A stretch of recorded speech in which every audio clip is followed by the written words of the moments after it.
અષાઢી બીજને દિવસે પરંપરા મુજબ ભગવાન જગન્નાથજીની રથયાત્રા નીકળે છે ત્યારે વડોદરામાં પણ ઇસ્કોન મંદિર સંચાલિત ભગવાન જગન્નાથ, ભાઈ બળદેવ અને બહેન સુભદ્રા એક સાથે નગરચર્યા કરવા નીકળ્યા હતા।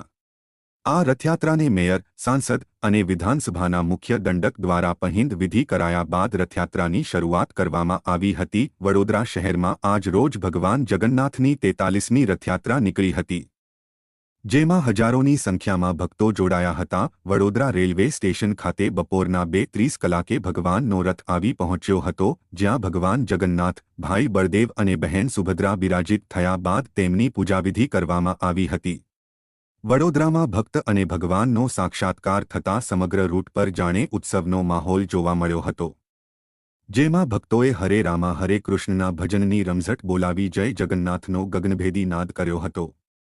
ભાવિક ભક્તોએ રથ ખેંચવા માટે પડાપડી કરી હતી। કોઈ અનિચ્છનીય ઘટના ન ઘટે તે માટે મોટી સંખ્યામાં પોલીસ, સીઆઈ, એસએફ અને એસઆરપીનો સ્ટાફ તૈનાત કરી દેવાયો હતો। વન વિભાગ તરફથી તુલસીના છોડનું વિતરણ કરવામાં આવ્યું હતું। ઉપરાંત રથયાત્રા દરમિયાન શીરો, કેળા, જાંબુની પ્રસાદી તરીકે વિતરણ કરવામાં આવ્યું હતું। રાવપુરા પાસે વડોદરા મીડિયા પરિવાર દ્વારા રથયાત્રાનું સ્વાગત કરવામાં આવ્યું હતું।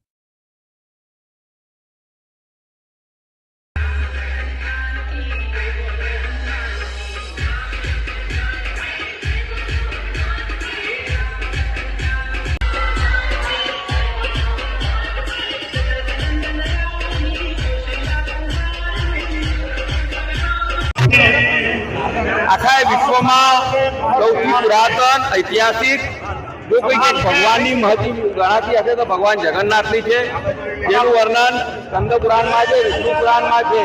અને ભગવાન જગન્નાથજીનો જે આપણે વરઘોડો નીકળી રહ્યો છે એ જગન્નાથજી બલભદ્રા અને સુભદ્રાજી નગરચર્યા સેંકડો હજારો વર્ષથી જગન્નાથપુરીમાં નીકળે છે અને આખા દેશમાં આ પ્રકારના કાર્યક્રમનું આયોજન થાય। ત્યારે આષાઢી બીજના દિવસે આજે વડોદરા શહેરમાં પણ ઇસ્કોન દ્વારા તેની 43મી જ્યારે નગરચર્યાનો પ્રારંભ થઈ રહ્યો છે, આખું વડોદરા એ ઉમટી પડી છે। ત્યારે ભગવાન જગન્નાથ, ભગવાન બલભદ્રા અને સુભદ્રાજીની આશીર્વાદની અભિવર્ષા તમામ નગરજનો પર પ્રથમ એ જ પગમાં રહી છે।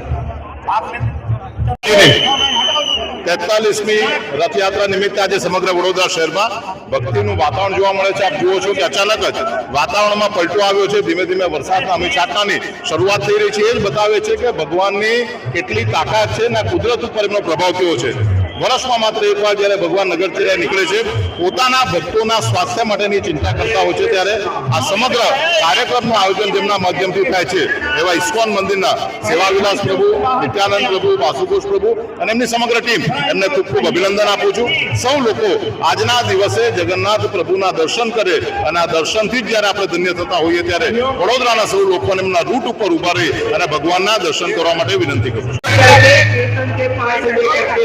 અષાઢ એટલે કે રથયાત્રા રોજે રોજ ભક્તો દોડીને ભગવાન પાસે, ભગવાનના મંદિરમાં દર્શન કરવા, એમના આશીર્વાદ પ્રાપ્ત કરવા જતા હોય છે। ત્યારે અષાઢ સુદ બીજ એટલે કે રથયાત્રાનો પાવન અવસર એવો હોય છે કે જે દિવસે ભગવાન પોતાના નિજ મંદિરે જગન્નાથ ભગવાનની યાત્રા નીકળી રહી છે। આપ જોઈ શકો છો વડોદરા શહેરના દરેક નગરજનો કેવો લોકભાવથી આવીને જગન્નાથ યાત્રીમાં ભાગ લઈ રહ્યા છે। જગન્નાથ યાત્રીનું મુખ્ય મહત્વ છે કે લોકોમાં સંભાવ, સમર્પણ, લોકોને સાથે રહીને ચાલનારી એ યાત્રા છે। દરેક નગરજનોએ જગન્નાથ ભગવાનની શુભકામના આપું છું, એમને અમારું વર્ષ સારી રીતે જાય છે ભગવાનને પ્રાર્થના